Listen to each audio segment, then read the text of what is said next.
So by looking at the great powers, I cannot really determine a winner just yet. I mean, we have several people that have more than 1,000 development, but none of them have a big lead over the other. So we often see changes after, one war or another. We see big changes in the great power ranking. So right now the Zoroastrians are number one, but that could easily change after just one big war. Now the Norse are most definitely going to lose quite a lot of provinces here, but that does not mean they won't be able to bounce back. It's just, going to be difficult for them to ever, stand a chance against this alliance, especially if they are fighting all of their wars alone. The Fraticelli are allied to so many people, the Lollards, the Iconoclasts, the Bogomilist. This is this triple alliance that has been established since the very beginning, and it is still holding on. It's amazing. I don't know why these people get along so well, but they just do. They simply do. Now the Bogomilists they are allied to the Copts, and the Fraticelli are extra allied to the Lollards. The Iconoclasts only have the Fraticelli and Bogomilists, but that is good enough for them, I guess. Alright, I think we just saw a peace. I think the Orthodox got beaten by the Suomenusko. Had to give up a couple of provinces. Not that big of a deal. If they manage to win their war against the Slavs, they should be fine, but it looks bad. The Slavs have 40,000 men, the Orthodox only 14,000, unless I'm missing some. So that's a shame. That's a true shame. Other than that, we should quickly check out the other wars. I think the Manicians declared a war on the Mazdaki, yes, winning by 40%, and the Hindu are close to finishing their reconquest of Sri Lanka, or, well, I guess the southern tip of India anyways. So they're going to take that over, perhaps they're even going to full annex. It is possible, but they don't have any troops stationed here. The Theravada do, and they have a blockade in place. Where are you going? I guess you must be moving over to over here. I don't know where they're moving. I'm not entirely sure. I guess this is what they try to besiege, I could imagine. Now, it looks as though the Shinto are in a war yet again against the Confucians. So let's quickly check that out. Is that a war they started? I assume it is. No, the Mahayana, Vajrayana, and Shinto declared a war against the Confucians. Yeah, that's not really going to be particularly interesting. We know who's going to win this. The Badi are losing or having to fight against Brunei and Australia, two newly established countries. And we have the Iconoclasts going after the Orthodox. And we also have peace. So the Manicians pieced out the Mazdaki. They have, I guess they took one province up here. Yes, so they took one province to somewhat combine their heartland, which is good, makes them look stronger. And I would like to check out the North. Oh my god, that is devastating. That is truly and utterly devastating. What the heck is going on? Wow. 1, 2, 3, 4, 5, 6, 7, 8, 9, 10, 11, 12, 13, 14, 15, 16, 17, 18 provinces the Fraticelli took. They also made them release at least one province, or give back one province to the Suomenusko. And I think the Lollards also managed to grab at least one province here. Wow. That was a slap in the face. Wow. Okay, well, there is no Norse world conquest or whatever, world dominance. No, but the Fraticelli are now at the number 2. They're only trailing behind the Shinto. Now, that's actually quite interesting. Where did the Shinto get these provinces? I think, you know what? No, hold on. I believe that the own development, the Fraticelli have way more development than the Shinto. This is just from their subject nation, Shinto, California. But overall, the Fraticelli have now more development, which, is quite obvious after this huge peace deal. Wow, that's insane. Now, I wonder if they're able to keep their alliances like this. So far, yeah, it's looking good. And with these alliances intact, there's no one who can touch them. Nobody. So I could imagine that the Fraticelli are going to take the win. If the situation stays the same and they just continue to chip away at the Slavs, the Waldensians, the Norse, and, anyone else who might come into their way, they're just going to easily win. All right. Well, other than that, I think we missed one. I think there was one more war that I have somewhat missed that we didn't really talk about. The Copts are going after the Yazidi, and the Nestorians going after them as well. So they are most definitely going to get wiped out. The Zunists declared a war against the Theravada. Right, so this was the war I wanted to check out. The Hindus did manage to conquer all of southern India. It was a long struggle. The Theravada put up a fierce resistance, but they have finally been removed, and I think they are now going to, I think they moved their capital over here to Manchuria. This is not really a safe spot. If you look at the Shinto, they are all around them, and now the Zunists, they want to take some more provinces over as well. Their independence is guaranteed, so they are able to just go apeshit, because no one's gonna mess with the Shinto, and if they try, they're gonna probably get defeated. But this is interesting. The Copts and Bogomilists are fighting the Shinto. Okay, hold on. What is going on here? So we have the Animist, Kharijite. The Animists are still around. Where are the Animists? Hold on. Where is the Animist kingdom? Or I don't. Oh, they're over here. I totally forgot about them. I think I've not mentioned them in about like 10 episodes. I've not mentioned them at all. Yeah, they did convert to Sunni, but obviously they're still around. Alright, that's cool. So they are fighting a war together with Ternate against the Karaite faith and the Sunni. Both of them are Sunni. In fact, all these four nations are Sunni. So yeah, there's kind of an internal struggle going on. We have the Copts fighting the Yazidi. We have the Iconoclasts fighting the Orthodox still. Wait, so where was the Shinto? The Shinto involved. Why are they fighting the Copts? Mahayana crusade against the Copts. That's interesting. So let me quickly check out the Mahayana. Why are you... Oh, so the Copts have holdings up here, so they declare a war for this. The Shinto have decided to join, honor their alliance. Well, here's the thing. I don't think that the Bogomilist or Coptic heartland is going to get threatened, but I do believe that they are going to lose their possessions in over here. That's quite likely going to happen because I do believe that the Shinto have the most powerful fleet. In fact, that's something we might want to check out. But before we do that, we've seen the Paulicians actually growing. They have not grown in a long time, so I'm glad to see that they're making some progress. But were they the ones who declared this war? I believe the Nestorians declared the war. And yeah, okay. So now it's the Copts did take over the Yazidi, and now the Kharijites have decided to declare a war. Wow, so many things going on. It's going to be really difficult to keep up. The Zikri are at war with the Menicians. We have the Suomenusko against Hurufi and Iconoclast, so they're going to get absolutely wrecked. Yes, so the Copts and the Bogomilist staying with their ally. Okay, Iconoclast in 2 wars now. Shouldn't be too difficult. Oh my god, yeah.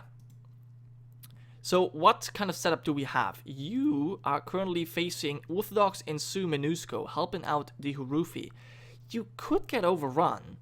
I mean, if the Suomenusko would get their troops together, they could stand a chance.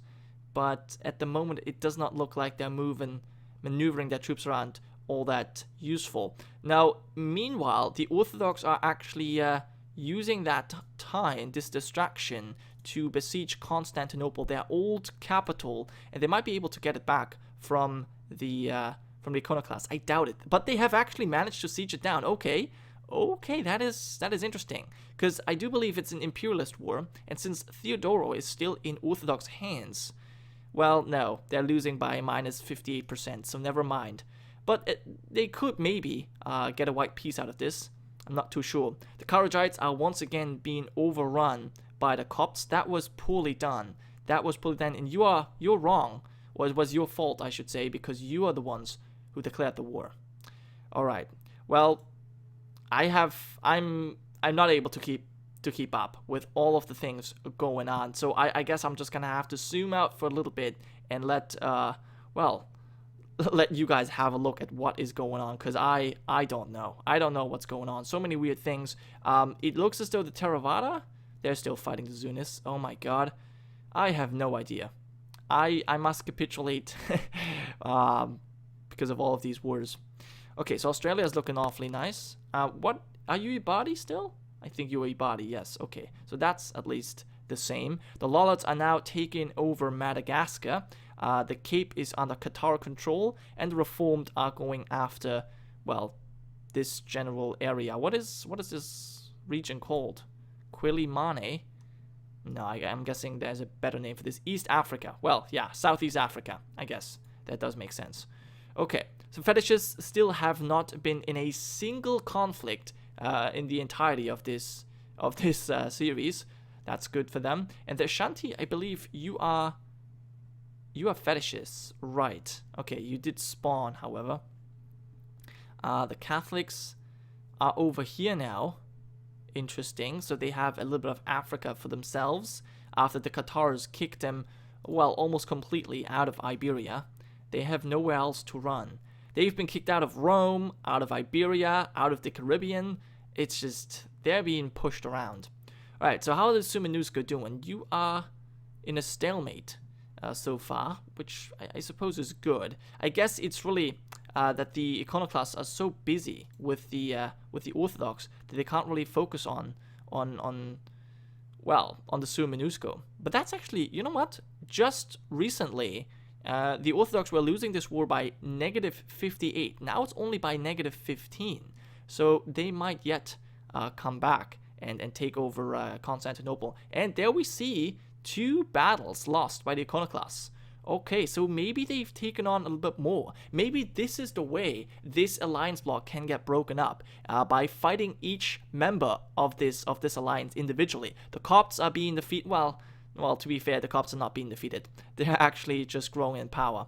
But still, maybe we'll start with destroying the Iconoclasts, and then we can work on. And I'm saying we. I don't know why. I'm rooting for the underdog usually.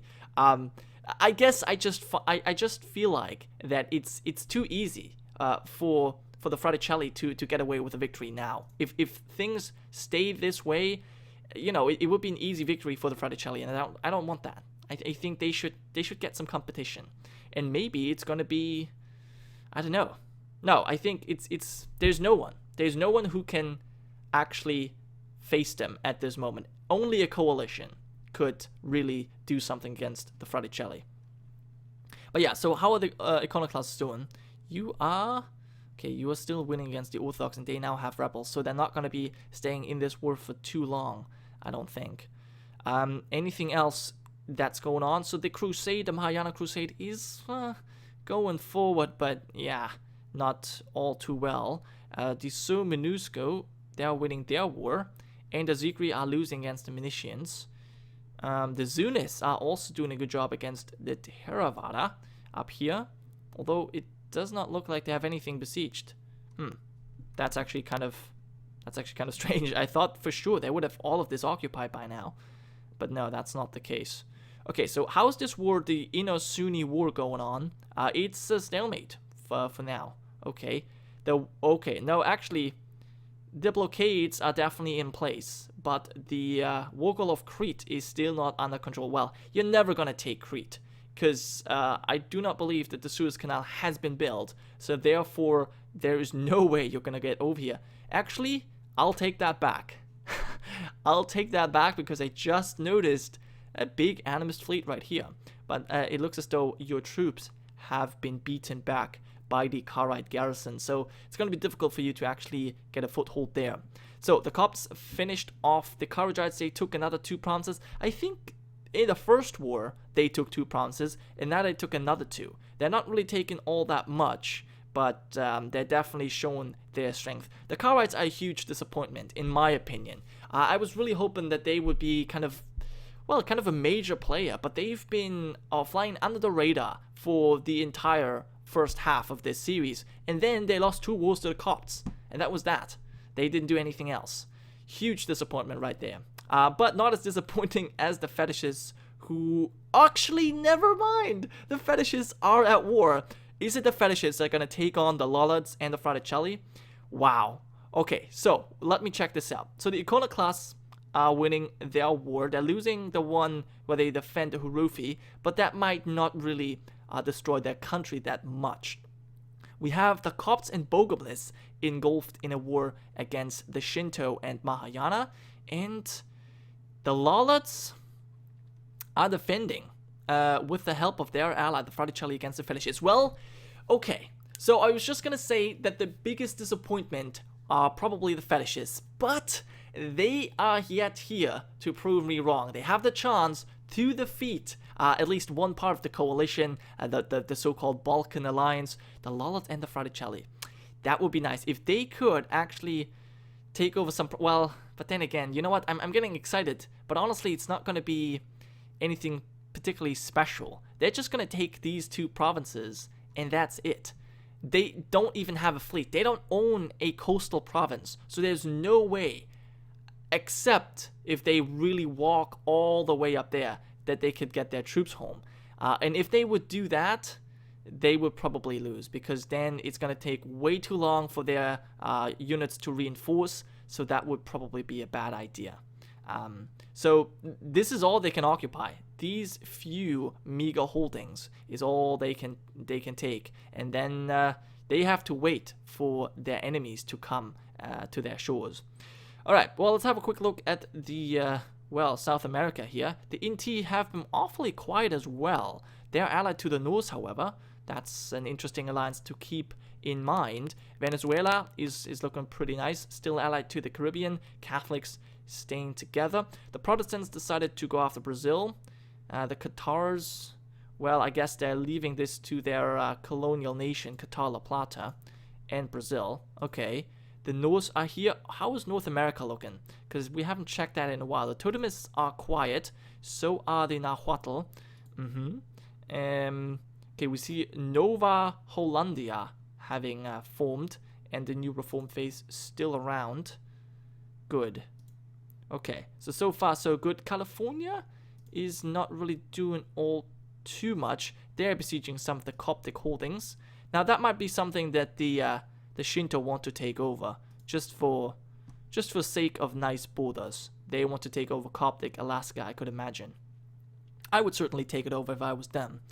Alright, so the Theravada, they are not able to defend against the Zunis. So quite likely the Zunis are going to gobble up all of these provinces here, and that might put an end to the Theravada, at least the Theravada nation. The Theravada religion obviously continues on in the Sikh faith, but yeah, we shall see at the end how many provinces are actually being occupied by them. Well, what's this? You are losing against the Monophysites now, I see. And the Copts are engaging the Mahayana, who actually sent over a couple of forces. Alright, so crazy things going on. The Papal States are now the new target of a war declaration by the Cathars. The Fetishes are losing their war so far, not a big surprise. Monophysites are probably going to win. Yeah, okay.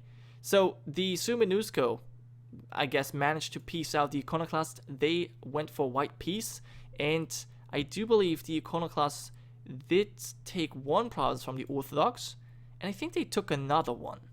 Because now their lands were not, I think they took this province. This one or this one. One of those two was previously not held by the Iconoclast. So they are looking very nice now. They have connected their lands. Well, I guess they have one land here and then over here. And they took over Cathar and Theodoro. Alright, well, it definitely looks nice, but unfortunately it makes the Orthodox much weaker. So this is occupied Hurufi, yes. Okay, so those are the borders in Europe for now. The Cathars are finishing up Iberia, and I guess Morocco as well. They are just... the Cathars have not really been involved in any big wars. I don't remember that they have ever done that. They messed up the Catholics, that's for sure, declared several wars and freed all of their colonial nations, but I don't think they've ever really been involved in a big war. So maybe we can see something interesting popping up here, only allied to the Caribbean. You are allied to the Fraticelli still. Have you found any friends? No. Reform the Waldensians. You should ally. That's the only chance for survival. But yeah, I guess we'll leave off this episode, as we have left off many episodes, with a look at the great powers. Totemism on number 3, Zoroastrians back in number 1. As I said, it's changing rapidly. We'll have to see how things turn out in the end. We might not even have a clear winner, and in fact, I believe we're not going to have a clear winner, and therefore you guys are going to be the ones to choose. But more on that in a later episode. Thank you so much for watching. I hope you have enjoyed, and I'll see you guys next time.